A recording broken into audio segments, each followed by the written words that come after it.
Ngiyalingwa. Wegomora. Usiyami.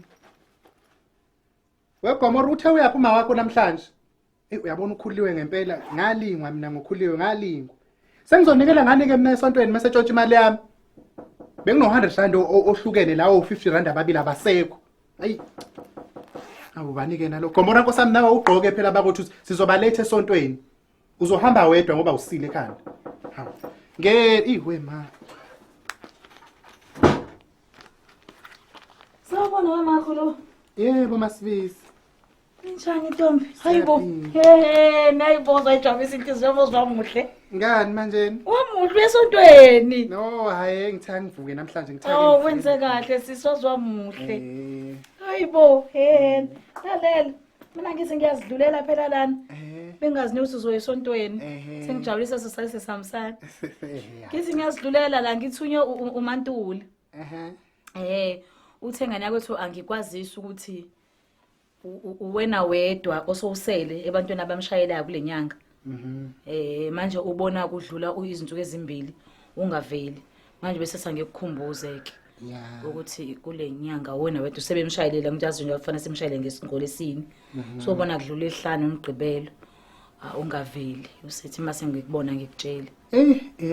Masibisi yona indaba bengingazi ukuthi ngizoxoxela kanjani. Ngibonile belokhu ningibhalela nasefonini ngingaphenduli ukuthi angazi ngizoyibeka kanjani ngendlela mhlambe enizoyizwa. Ukuthi ngiyakhuleka njengoba ngibona ngenkonzweni nje ngiyaza ngijwayele kuyenkonzweni kodwa ngiyenkonzweni ngoba nginomkhuleko enginawo kulezi insuku. Manje lo mkhuleko wami sengikhunjuzwa lento oyishoyo ukuthi mhlamba ake ngivele ngisale sengikuxoxele into engathanda ukuyixoxa nabantu le.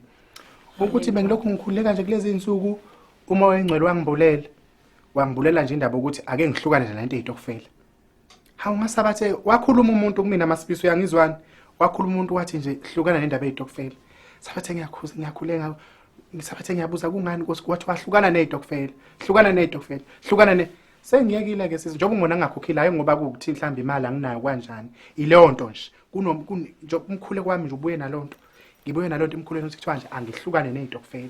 Ngiyacela ke sisangazi mhlamba uzongisiza ke wena. Ungitshele nabo bonke labanye abafazi. Ungitshelele bona nje ukuthi angisangene ezintweni zezitokufela masibisi. Ngiyacela sisangisathani ngisho nangikhuluma ngayo indaba yezitokufela. Yazi matha ngiyakuzwa. Kodwa ngikuzwela kude Ntombi kude. Besathi ngiyakujaha ngendlebe ngiyakujaha ayangikuzwa. Hayi ngijaha ungifica impela ngifica ungizwa. Awutholakala wemakatha kule nkulumo yakho ngiyibo angiyazi ukuthi ngidukuzo oswini angikuzwa nje angikuzwa ukuthi uthini. Uzongiphumela manje le ndawo la engididisa khona le nkulumo yakho yalesibonakaliso somoya wakho ongcwele engabubani obukhuluma naye engabe iphupho engabe yini lento beyenzeka kuwena ngemva komthandazo wakho loyo ushoyo ke angitholi kahle ukuthi umchazelileni ukuthi la usestokfeleni owazingenela wena kusona akho umuntu wakuphoqa nokuthi futhi wena so ushayeliwe estokfeleni angazi noma umchazelile yini ungabe umoya ngcwele ngabubani obukhuluma naye usho ukuthi masibisa ngazi noma wangilaleleni uyabona indaba yokushayelana nani yonke labo abafazi labo ngitshela ngabo iyo phela leyo moya ngcwele bekhuluma ngayo athi angihlukane nayo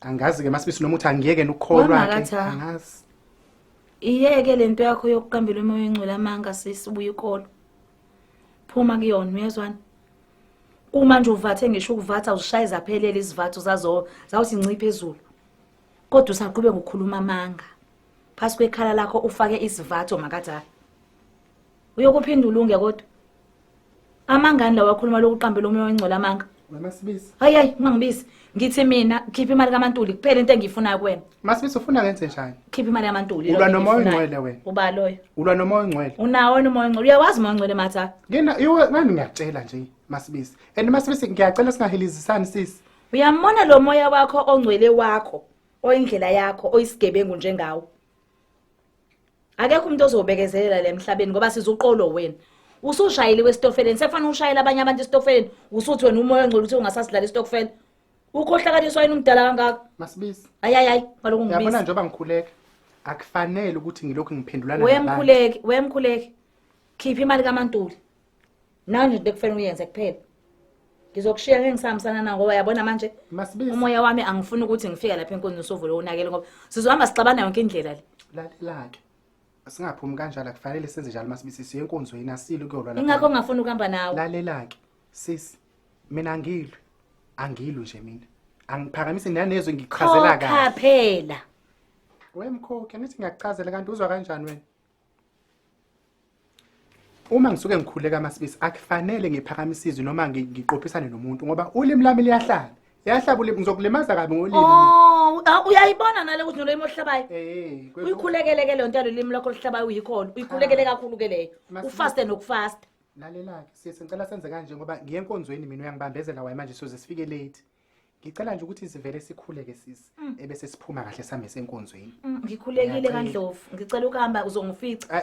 Cha sisi, kulungile ukhulekile kaNdlovu kodwa la ekhaya asikakakhuleki. Ngicela uhlale lapho ngikhuleke. Wemakatha. Hawu ngithi vala umlomo Masibisi ngikhuleke. Imakhonto engifuna ukuchazela yona. Ngaphambi kokuba ukukhuleka ngikuphikise ekukhulekeni kwakho. Ngifuna ukukhumbule lento masukhuleka. Ukuthi mawungena estokfeleni noma ngaba nesihlanu, kuqala kufike kokugcina. Mengabona uqala usoshayeliwe noma ngaba sebantu bawu10 uzomshayela naloka 10 ngoba nawo ukushayelile. Musu kuba isigebengu. Ngaphambi kokuba uthandaze yeka ubugebengu makatha. Khokha imali kaMantuli.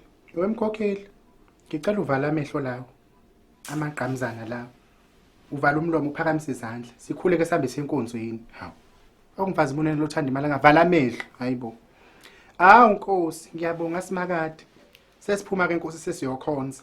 Kodwa Nkosi ngicela ukushutheka nje nanku umkhuleko osheshayo simakade ukuthi ngiyakubonga Nkosi ukuthi ungembulele lento ongibulele yona. Yokuthi simakade ake ngiphume lento eyitokufela. Hawu Nkosi wazi wangisiza wazi wangenyula. Yazi Nkosi sengiyabona ukuthi isono ngempela lento eyitokufela.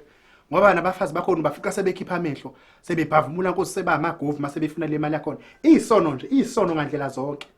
Ngiyacela ke Nkosi manje umsebenzi engibhekene nawo ukuthi ukubachazelela labafazi engade ngicwile nabo kulesi sono seyitokufela ukuthi ubakhumbuze Nkosi ukuthi thina njengamakholwa sigembuli. Amakholwa wagembula Nkosi. Akufanele sigembule. Lento eyitokufela nje iyafana nokugembula Nkosi. Ngicela ubachazele Nkosi ukuthi mina ngisahlangene nalonto. Ngiyacela ke simakade ukukhulume nabo ngoba manje mina sengithola sengumuntu ongathi mubi nakubona. Kodwa Nkosi mina ngilandela izwi lakho. Shuthi mina ngifana nomuntu obulawelwa izwi kahle Nkosi. Ngiyacela Nkosi ungisindise Nkosi kulolu kholo lami esengingene kulona njengamanje. Nkosi ami ngikhumbula namazwi omfundisi wami Nkosi engimkhonze kakhulu umfundisi uMpanza ohlezesho simakade Shumayela ethi uma umuntu eseKristu uIsidalwa esisha. Nkosi sengiphendukile kulento eyitokufela. Ngiphumile nje endabeni eyitokufela. Angikhathali Nkosi ukuthi babe ngikhokhela imali etheni kwanja njalo sekufanele Nkosi ngithi mina ngisidalwa esisha. Angisangeni kulento eyitokufela simakade. Ngicela ubathinde kungene la emakhanda abo Nkosi ami bonke ngothi labo nabo bonke labafazi engimele ngabo kufanele kuthiwe kumele ngibakhokhele manje. Kulungile ke Nkosi ngiyabonga bye bye amen. Masibisi. Ungenwe yini wena? Ngiyakhuleka Masibisi ulibele ukudansa la. Uyayazi ingoma kaDeborah Fraser lethi udlalile ngabantu. Udlalile ngabantu wena. Awusale kanje ngeke ngisahambisana kwanawe. Udlalile ngabantu wena. Wemasibisi. Khohlakele la. Awukholwa wena. Awusale kanjalo. Imali yona kodwa ngeke niyithole. Nampa laba bungadlala laba mina. Xayeke kabi mina nginezikwelete eziningi kabi. Umuntu lokho ngimele ngesikwelete sabo esiphashile. So nani imali esile nale ngibakoleta yona. Hayibo. Inyanya kanje lento eyitokufela ibheda kabi. Nezikwelete eziningi kabi mina ngikoleta ngisho izitolo ezinkulu. Namabhenki engineminyaka engiwakweleta. Kuneminyaka ngoba bagcina nje ngokufona ngaleso sikhathi abafuna ngaso. Kodwa ngokubabone bengena la kwami bezongifundekele bengitshela indaba ukuthi angikhokhe. Kufanele ngabe ngesontweni manje umuntu ungivimbezele manje sengivimbezela le madlana yabo. Hayibo. Mina ngikoleta amabhenki amakhulu ngihlezi ngidlula ngaphandle emabhenki. Akaze bengimemeze abaze bengikhoshelele lisho nangezinja. Nama security akhona wangibizi nokungibiza abangikhulumisi mangidlula ngaphandle kwawo lawo mabhenki. Kodwa yabona nje ngale madlana engaka nje sebethi ngivimbeza. Hayibo. Hayi. Angisayisho nasesontweni labo le. Wegomora mntanami.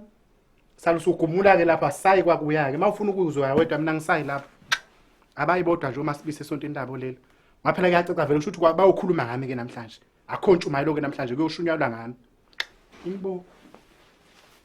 Siyabonga kulabo abasubscribe ke laba ngasa subscribe inkinga yini kuphi? Sefanele hlezi sikhuluma into eyodwa ukuthi subscribe-ani-ke ngoba nakhona ungaboni fanele subscribe nina aniboni. Ubakafelani pho? Ngiyacike mini. Why ubakafa? Nibuke, ni like and comment laphana. Hayi. Bakwethu. Kube njalo ke ngane zakwethu siyabonga ke bye. Bye.